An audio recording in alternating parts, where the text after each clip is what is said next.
the Canadian citizen, goes through JFK, back from a family vacation, heading home to Canada. They take him, put him in detention, and then send him off, not back to Canada. He doesn't even know what the charges are against him, but to Syria. Yeah, he was born there, but he fled. His family fled. He didn't serve in the military. He said, if you send me there, they'll torture me, surely. He wept all the way, sent in this private jet, in this extraordinary rendition flight to Syria, and he was tortured, he was interrogated, he was held for 10 months, and inexplicably as he was taken, he was released a broken man to Canada. Ultimately, the Canadian government does a thorough investigation, and the close Bush ally, Prime Minister Stephen Harper, holds a news conference. They totally exonerate Maher Arar. He's awarded $10 million. They don't exonerate the U.S. government. Yet they don't apologize to the U.S. government. They keep him on a terrorist watch list. That issue of can Barack Obama redeem the White House, it's more than one person. And the image, though, of this remarkable moment in time, the first African-American president elected in this country, a country whose legacy is slavery, is astounding. Yes, it is earth-shaking. And when I saw the Obamas walking into the White House before inauguration, when they were visiting the Bushes, I was invited on CNN that afternoon, Rick Sanchez, and I'm looking on the video screen. They're about walking into the White House, and they're talking about something on the show, and they asked me something about what they were talking about. I said, wait. We have to pause for a moment here. Look at what's happening. This is historic. You have Barack and Michelle Obama, Michelle LaVaughn Robinson Obama. Her grandfather from South Carolina comes up in the Great Migration, settles in Chicago. She is the descendant of slaves, which means their children, Malia and Sasha, are the descendants of slaves, entering the most famous house on earth, the White House, built by slaves. Let's take pause for a moment. And it made me think about a house a couple of hours away. And I am a total history buff, steeped in how we learn from the past and how we move forward, especially, and this is the power of KVU and Democracy Now! And independent media, community media, linking and giving voice to grassroots movements. People don't come out of nowhere. So you go a couple hours away to the eastern shore of Maryland, to where Frederick Douglass was born. He was enslaved as a youth and a teenager, the greatest abolitionist of our time.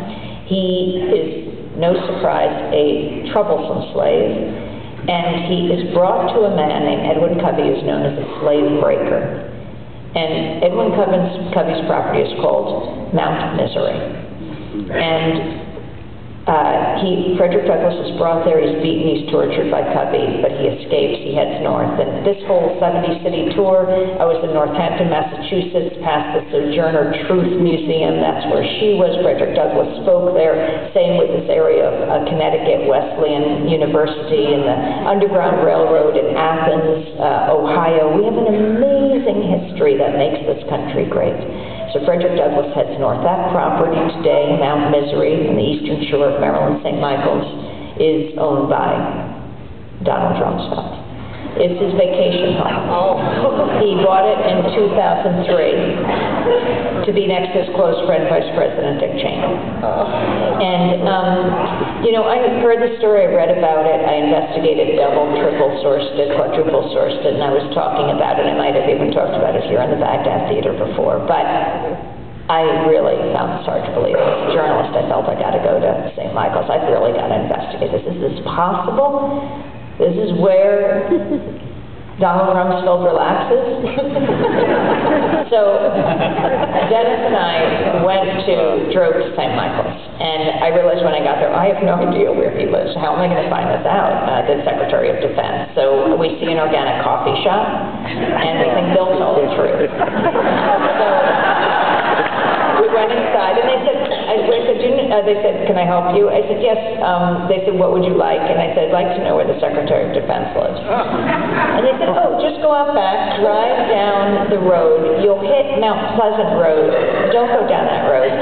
Just keep driving, and you'll hit Mount Misery Road. That's the road to turn on. So we drove back. We didn't go down Mount Pleasant. We made the next right. we drove down Mount Misery Road, and there we saw at the end the black-tinted windows of the SUV, the Secret Service, and we knew we had arrived. Well, at least he lives on the right road, Misery Road. I mean, hey, can't think of a more perfect title for the road. Amazing. So I get out, I get my little camera, video camera, and I'm videoing this area. And I'm thinking, does Donald Rumsfeld understand the significance of where he lives, right? Where Frederick Douglass was taken and tortured, Mount Misery. And sure enough, as I'm zooming in with the camera and they're zooming out, I focus in on a stake in the ground. It says Mount Misery. Yes, he has to pass it all the time. So I go to this old black church we'd seen down the road. It's Sunday morning, rural area, folks are coming to Mass. It's just before Mass, and people are sitting in the sanctuary. I asked this older woman, I said, what do you think? This is a historic area. You've got Frederick Douglass. He's held and enslaved at Mount Misery, and now that property is owned by Donald Rumsfeld, the Secretary of Defense. What do you think?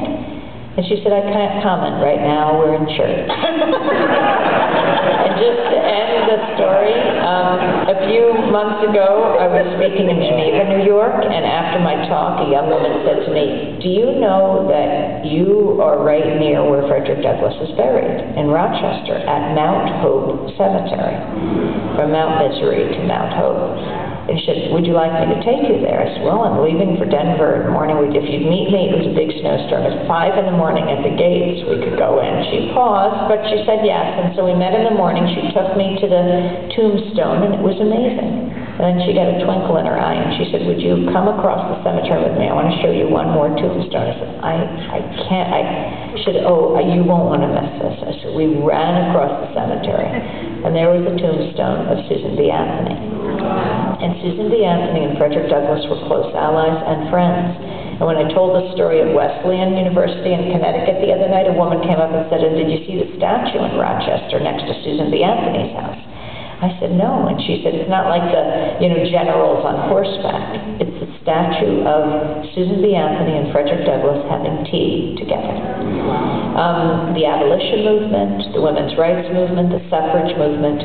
Frederick Douglass was a women's rights advocate as well as an abolitionist. He was at the Seneca Falls Convention, 1848. Susan B. Anthony was an abolitionist as well as a suffragist, as well as a women's rights advocate. These are the movements that made this country great.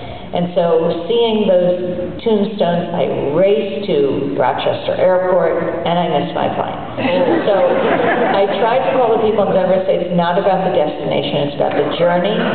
They weren't buying it. I called up Dennis desperately. I said, I got to catch the next plane. You got to help me. He brings up the Rochester Airport on the internet, and he's looking, at planes. He says, are you in the Susan B. Anthony terminal or the Frederick Douglass terminal? What are you talking about?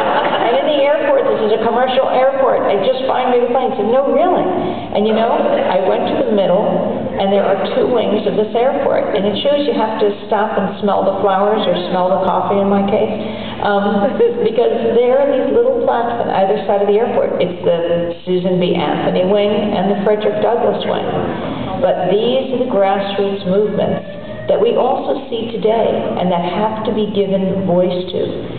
This is the power also of community media and why we have to support it.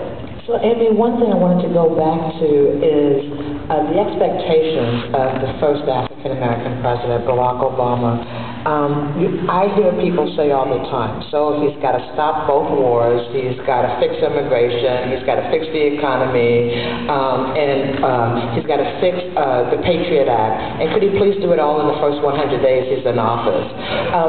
Do we have unrealistic expectations of our current president, and how do we balance all the changes that must take place with holding him accountable for actually moving us forward as a nation? Well, we are dealing with global crises. Global warming, the global economic meltdown, the lack of health care in this country. He has massive cataclysms he has to deal with. There's no question about that. That we all have to deal with, and we have to keep on saying that. It's not just about him.